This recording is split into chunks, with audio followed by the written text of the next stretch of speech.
Hey guys, it's Cynthia, and I'm here with another What Sold This Week-ish video.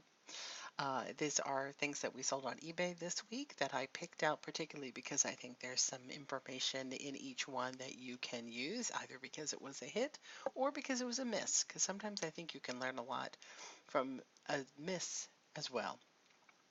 We're going to dive right in this week with Lego minifigures. Now, I had a great week for toys this past week, which has not been the case in prior weeks. My toy buying had really slowed down, but my local church store suddenly just put out tons of toys, and they were all marked seasonal, so I think it was they were saving them up for the holidays and put them out. And they put two things out that really caught my eye. They put out a bunch of bags of Legos. Now, you got to really be careful with Legos. When you see minifigures, then there's some money in the bag. If you see no minifigures, generally there's not that much money in them. If you're getting them really cheap, like you're getting a big bag for $1, it's probably worth it. You could add them up, maybe find something cool hiding in there. But in general, I don't pick up bags that I don't see at least 2 or 3 figures in, and what I would call good figures, and I'll explain that in just a second. My church charges $10 a bag, and I get really nervous about that price. Really nervous. But I decided to go for it along with this other item I'm going to show you in a minute. So these figures are not what I would call um, good figures. There is some Star Wars, there's these little green guys. They're basically characters I don't recognize. Now, there were recognizable characters in the bag, including a Jar Jar and some droids. Those are in a different listing. But having said that, this lot sold right away, like within a day or so of my putting them up. So I don't know what was in this lot that somebody really wanted, but they did. And it sold for $15, which covered the entire cost of my bag. So everything I sell from here on in is profit. So I love that right out of the gate. All of these figures I have listed in small lots will sell. You can group them all into big giant lots and people will buy them because they customize them and do other things with them. But um, if you can, do your homework because some individual figures are worth $15 to $20 a piece for one figure. So you kind of want to pay attention to what you're selling if you can, or just take your money and run. Next I have up is Playmobil. Now, oddly, I wish I had a Playmobil figure in this one. I didn't pick one that did. People get really confused between Playmobil and Lego. Well, Lego is a building system that's made up of lots of little bricks and pieces that go together. Lego figures have a very specific look to them, and they're pretty small. They're about the size of your thumb, the average thumb. Playmobil is made for, um, it's chunkier. It's made for, I would say it's made for younger children, even though people of all ages play with it. And the figures are taller. They're probably twice the size of your thumb, or maybe the size of your index finger, if you want to compare, or the palm of your hand. They are definitely larger. As you can see from this horse, this cannon, they have a round, sort of chunky feel, where Lego has a very square sense to it. Now, obviously not that there's not some of each, but anyway. What I love about Playmobil are the parts, and I just noticed something in this picture. This is so going to drive me crazy. So what happened was, when I was at the store, there was a big tub, like one of those big clear plastic tubs, one of the large ones, and they had it marked Playmobil $15, and it was sealed with tape across the top, so I could see a little bit of what was in there, but I couldn't see a lot. Now, I had just decided I was going to buy a small bag of Legos for 10, so this was a no-brainer. $15 for a box of Playmobil, even if it wasn't all Playmobil, which it turned out it wasn't, was still a great deal. And I also saw, just looking in, some small figurines of other types, but I looked in, I saw a couple of Playmobil figures. They were French soldiers and a couple of these cannons, and thought, I'm good right there. So the process when I got it home was dividing up everything in the bin into bundles. Now, if I had been smart, which I wasn't, I would have waited until I had gone through the entire bin to create the bundles. Because what ended up happening was I put pieces from one line and mixed them with another line. For example, this door that you can see here in this corner, I believe is actually part of a Fisher Price police station set that I built days later. But honestly, it's just not worth my taking it out of here and rewriting this listing and all of that. If this doesn't sell in a while and I end up doing a reconfiguration, I'll certainly take it out, but at this point, it's not worth it. Oh no, sorry, I realized I can't. I sold it. Oh my God, I'm so dumb. Sorry. We're all coming to this realization together. I sold this lot. It's gone. So, yeah, too late for that. So the door is gone. So, what happened here, and again, I wasn't very prepared tonight. Um, in this box, in addition to Playmobil, was some Fisher Price and Imaginext, which is very similar to Playmobil. But as I started trying to mix and match the pieces with a lot of research online, I realized I had pieces of a Fisher Price Wizard's Tower Castle, pieces of a Fisher Price police station, Imaginext police, and an Imaginext coastal, like a lighthouse set. But I also had Playmobil pieces of a fort, of a Viking longhouse, actually was. And I found out pieces to something else. I haven't yet figured out what it is. And I don't have a picture to show you, but just think of this off the top of your head. The main difference when you're connecting, because they're so similar between Playmobil and Imaginext, is Playmobil has tiny, tiny connectors. They're these little red, almost beads that you use to connect the plates and things together. And they come out with a tool, and so they could be small. They're small. Imaginext, which is by Fisher Price, which is made for younger children, like preschoolers, the pieces that the sort of the tongue and groove that's used to connect plates together are attached to the plates. They're not removable, because so that makes them safer for kids. So if the little connector pieces are removable, it's probably Playmobil. And if they're larger pieces, they will say Playmobil on the backside. I should have shown you that, but anyway. So the lesson here is I paid $15 for the whole thing. This very first set of just little bits here, just as you see them, sold for 15. So again, I'm pretty much in profit there. Obviously, there's shipping and fees and stuff, but I'm already pretty much in profit.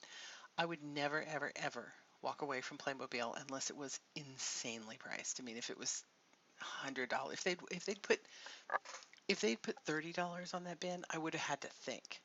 But in the end, there's no question I will get my money back. I would have got my money back. I'd say there's probably close to $100 and possibly more in the box. But it took a lot of time to set everything up, find the pieces, build the stuff. So you got to be invested in doing that. But I love doing that. I love the research. It's lots of fun. So Playmobil. Never leave Playmobil behind. All right. And this is kind of fun. It sold earlier than I expected. This is a t-shirt from Vans, the skateboard company. This is their holiday shirt. I think they make one every year. It might be that people that they're giving out in the stores. I'm not sure if they're sold, is what I'm trying to say. It says Vans Family. They may be store employee only shirts. I thought this one was really adorable with the red party cups and Santa doing all his tricks on the snowboards and all of that. So this actually sold for the full asking price of $24.99. And I actually thought it would sit a little bit longer until Christmas. It's been up for a little while, but obviously with the holidays closing in, it went. So I don't know, the lesson here is Vans t-shirts in general are not necessarily good sellers, but they do have a lot of shirts that will sell. They have really unusual designs, particularly the holiday ones, which, like I said, I think are limited. This was another great find that I always love, and every time I buy one, I think, oh, is anybody going to want this thing but me? So this is an Oscars. This was an 83rd Academy Awards, so 2010 Oscars sweatshirt. I also found this at my favorite thrift store in Anaheim, and on the same day, I found a black pullover from another year. So they're probably donated by the same person. These are shirts that are given to people in the academy or the crew. They're not something you can just buy, so they're a little bit rare. And again, they're bulky to ship because they're heavy, quite thick and heavy. This one did sell for $45.99, and it probably cost me about $8 to ship. I think it stayed here in California. It was in really nice condition, and it was really reasonably priced. I find these often at this one particular store I go to, and generally, like I said, they're fairly reasonable. And sometimes they sit for a little while, but um, this one moved quick. The other one's still in my store. This was something a little bit, I wouldn't say different for me because I will pick them up, but I don't find it all that often. So this is old computer software from 1981, which is like saying 1981 software is kind of like saying it's the turn of the century car. It's that far off from where we are now. It's a set of floppy disks, and those of you who remember, here I'll close in on the picture. Remember these floppy disks when they were actually floppy? This was for Usborne Computer, which I was not familiar with, but I was in an estate sale and the person had one of these computers. They were very into computers. They had a lot of computer stuff, a lot of software.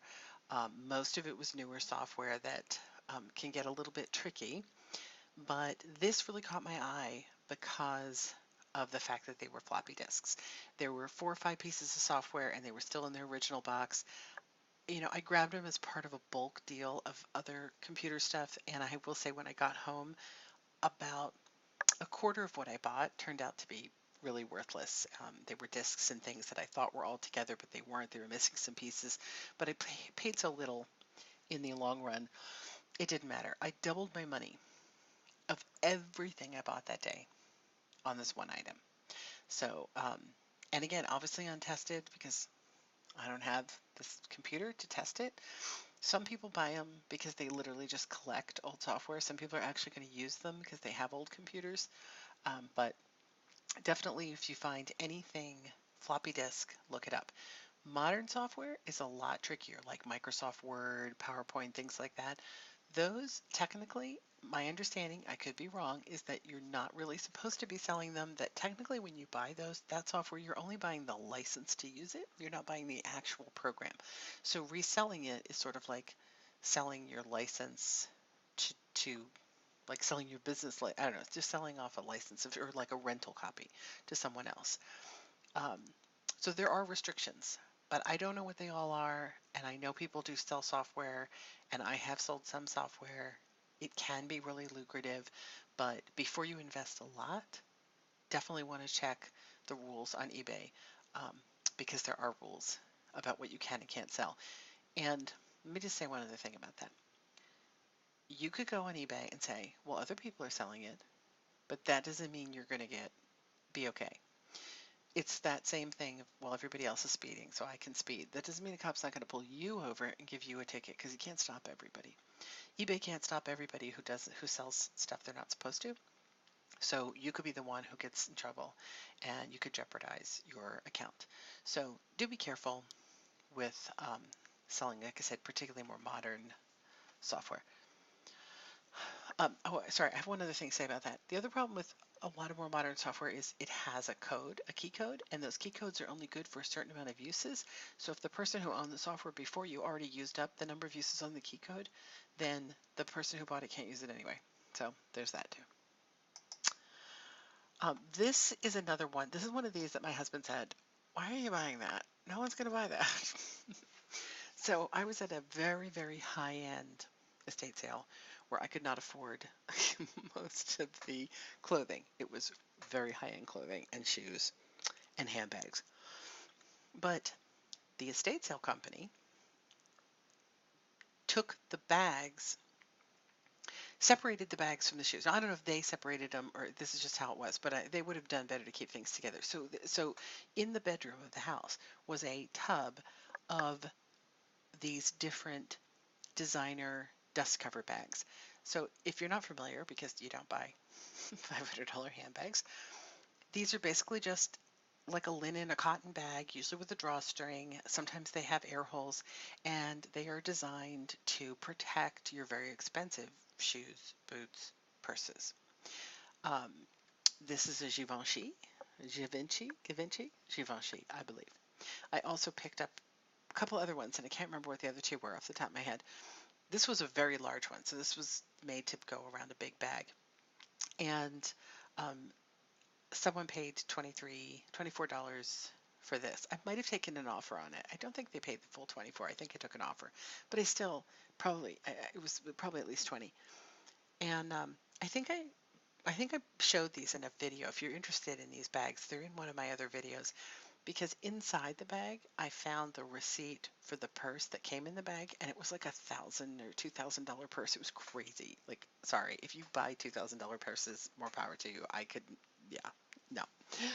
So if you buy a $2,000 purse, I guess there's no big deal in buying a $20 bag to cover it, or you just want people to think that you've got $2,000 purses, so you're buying a $20 bag. I don't know, but anyway, if you see these, again, usually they're really cheap. Pick them up. Pick them up. If you can get them 50 cents a dollar, why not? Just why not buy them? Worst case, put your own stuff in them to protect them. All right. This one, I'm really disappointed about. And you're going to say I'm crazy because we did not get 37 for this. I had it on a half price sale, and my husband took a $25 offer without asking me, which is probably fine. But when he did it, I wasn't happy. When I found this shirt, I was so excited because what this is a WreckIt Ralph, like a work shirt, looks like a workman shirt, that was only sold at the El Capitan premiere of WreckIt Ralph. So this is a pretty exclusive item. And it was in really nice condition. It looked like it had never been worn. I think somebody got it as a collectible, probably never wore it. And then there's a new WreckIt Ralph movie in the works. And I really thought this was a $100 shirt. It probably cost close to that, if not that, at the store originally. Um, but it sat and it sat and it sat, and I dropped it to 75, and it still sat. And I had very little interest in it. We weren't even getting offers on it. And so I put it on this 50% off sale, thinking I just need to move this shirt to somebody. And then, like I said, somebody came in for 25, which, on any other shirt, I would be thrilled to get $25. I just, I just really thought this was going to be worth more. And I feel like this has been kind of a trend with Disney lately. We have, we keep all of our inventory in boxes by theme. So like I have a Disney box, I have a TV and movie, TV t-shirt box, a movie t-shirt box, music t-shirt box. Because we sell obviously a lot of entertainment related clothing. And our Disney box, I used to have two Disney boxes because I had so much Disney. And the other day I realized that not only was I down to one Disney box, but the box was almost empty. And I said to my husband, this is so weird. Like, where's all our Disney stuff? And he said, well, obviously it's been selling. And I thought, no, it's not. What the case really is yeah, it's been selling, but I haven't been buying it because the sales have slowed so much on Disney clothing that I really don't pick it up like I used to. So in the past, anything Disney, I would grab it, but it just not anymore. So now I'm a little pickier. Like I definitely now would have always grabbed this because this was amazing. And again, I still don't understand why it didn't sell for more. I found a Haunted Mansion shirt this week. I found another WreckIt Ralph shirt. Um, and I grabbed those. And oddly, what sold this week was a Donald Duck shirt that I thought would be the last thing that would sell. But yeah, so I'm just saying Disney isn't necessarily a slam dunk. Like I have a Lilo and Stitch really cool shirt from Disneyland Tokyo, and nothing, not moving at all. My Haunted Mansion stuff has been moving just right now this time of year, but otherwise that's slowed too. So yeah, Disney is huge, but there's so much of it out there. You got to be careful if you don't want it to sit. This was the crazy surprise of the week. So let me show you that. Let me see the other picture, that one there. So this is a charm. Okay, so the story behind this one, I went to an estate sale that I was really excited from the pictures, but when I got there, everything was priced so high, and it took me forever to find the place. It was down by the beach. It was really difficult to get to. Everything was priced so high, I couldn't buy anything. But there was a dollhouse and then a box of just like little tiny dollhouse miniatures, little brooms and dishes and stuff. And also a few of these charms, including those little blue telephones, which I didn't put on here. Um, and this one I almost didn't see until the last minute I grabbed it. It was this little revolver. It was metal. You can see it's less than an inch long and it does open, which is really unusual. So I added this to my box and, you know, I still thought I had overpaid to buy what I bought that day. I think I paid $5 for everything and it really wasn't that much. Um, so when I say charms, I don't know if you think of charms like a charm bracelet, but what I think of when I say charms are the bubblegum charms that you used to always get, or like the premiums you got in Cracker Jacks, those kind of things. So there were several of those in the box, and this one seemed to have some value, so I put it up by itself. The other charms I put together because they weren't in great shape. Um, this actually was in nice shape considering, again, it says Japan on the side, so it's old. I mean, it's probably from the 50s, no later than the 60s. And very quickly, I think within a few hours, we got an offer of 18, and I took it because it's a 1-inch charm. And again, I paid $5 for everything I bought that day. So I was happy to take 18 on this tiny little piece. So the story here is, yeah, miniatures in general do fairly well. I have some that sit, I have some that go fast, kind of depends a little bit, but not only do people buy them for the nostalgia end, but the crafters buy them to use them in special pieces that and like in dioramas and other kind of things. So they have a lot of uses. And if they're vintage, that like this one for sure was definitely a good way. And then again, and people, you pick them up for next to nothing. The hardest thing about them is finding them because they're so tiny, and which is why they're rare because they get lost. So sometimes you'll find them. You know, usually if you're at estate sales, they have the jewelry right at the checkout, and sometimes you'll find them in the jewelry bins because again they're so tiny. A couple more. Okay, this is crazy. Um, this is an example of don't give up on something just because it's worn out. So this was a vintage menu from the Hawaii Kai restaurant in New York. It was a tiki restaurant that served all these crazy tiki cocktails. And I think somewhere in here I have like the prices. Well, there you can kind of see prices that say like $1.85 and stuff like that. Exotic vegetables for 89 cents. See if I can open this one. This is so funny. Um, the drinks. Here, pui pui tray. Look at this. Per person, you spare ribs, egg rolls, all this stuff, shrimp nui, all this for $2.60 per person. So this has got to be from the 60s or the 70s. But it was completely torn in half and taped back together. It was horrendous on the edges. It was in really, really bad condition, but it was so cool. I just couldn't part with it. I couldn't just throw it away. I got it as part of a whole stack of menus and other ephemera from an estate sale. So I don't know again what I paid for it. It's probably I mean, probably pennies because I bought so much stuff that day. But it was so good. It was just so cool looking. I put it up and I put it only at $10 thinking just kind of cover my shipping and get it to a good home. And it sold right away. Right away. One of those that makes you go, oh, sugar, I should have put that up for more money. In good condition, I did know there was some value. If this had been in good condition, it was selling for $30 to $60. So I think somebody who wanted it but couldn't afford, the price on a good one, was happy to get this one.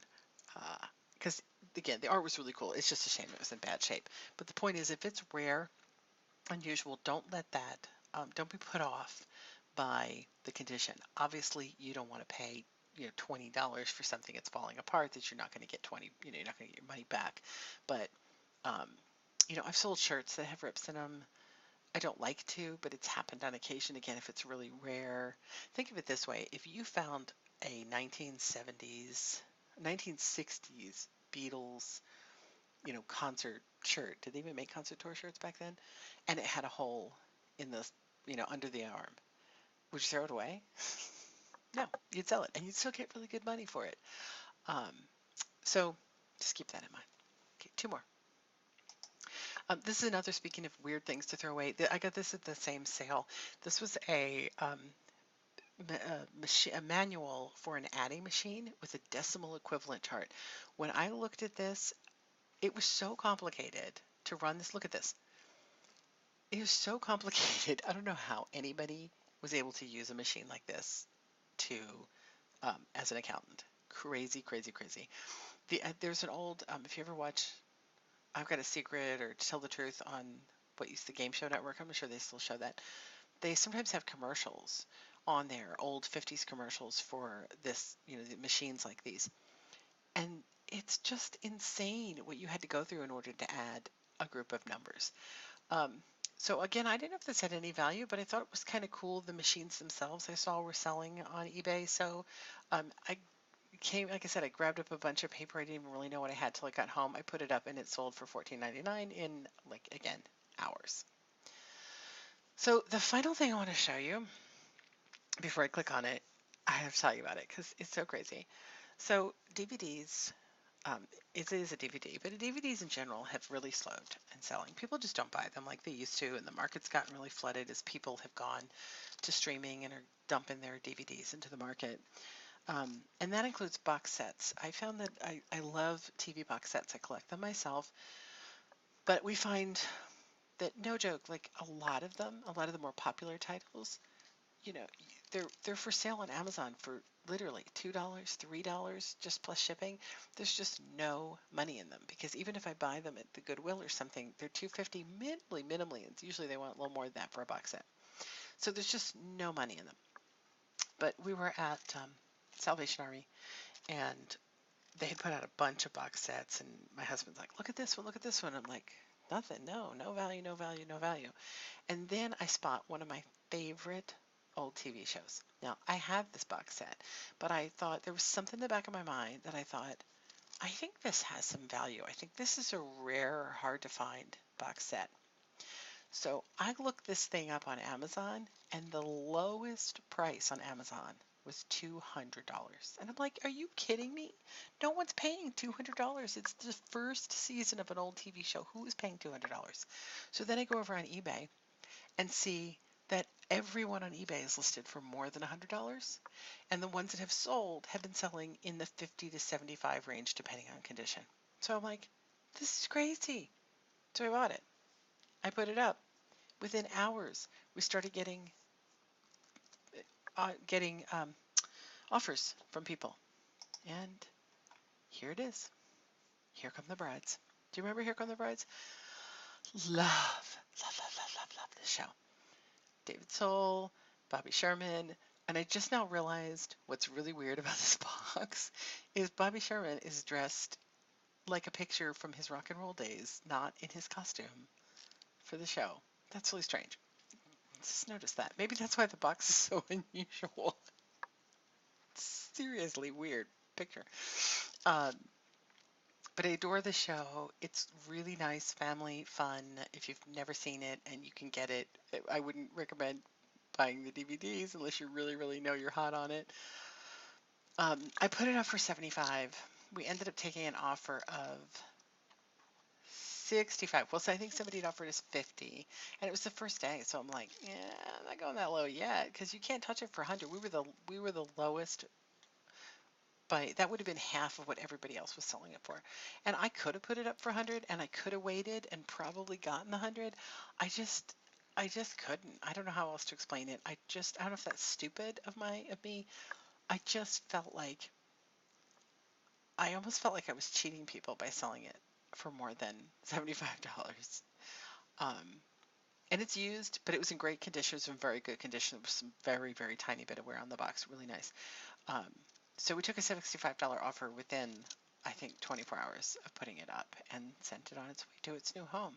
And I'm glad it's going to go to somebody who really wants it and will enjoy the show because, like I said, it's a real favorite of mine. And I'm kind of glad I already had it because it would have been really torn with wanting to keep it. But that kind of price, I'm like, oh man, you know what? For 65, I probably would have kept it for 65. If it was going consistently over 100, I would have had a hard time hanging on to it because that's the case right now. I also found It Takes a Thief big box set, and I think that sells for about 100. And I'm not as big a fan of that show, but I'm kind of like enjoying watching it again. So that's probably going to go to eBay when I'm done. That's it for me tonight. It is late. I hope you got something from this video that you saw some things that maybe you've seen while you were out and about, or maybe you will see. Maybe when you go out thrifting this week, you will see Here Come the Brides in the DVD section, and you'll go, oh my gosh, that's that video that sells DVD that sells for a whole lot of money. And you'll buy it for $5 and you will make a whole lot more. But I hope that you will, if you've never seen the show, I hope if you do find it, you'll buy it and you'll watch a few episodes before you sell it, because it's really sweet. That's it. You have a really good night, and I wish you tons of pop culture profits. See you later.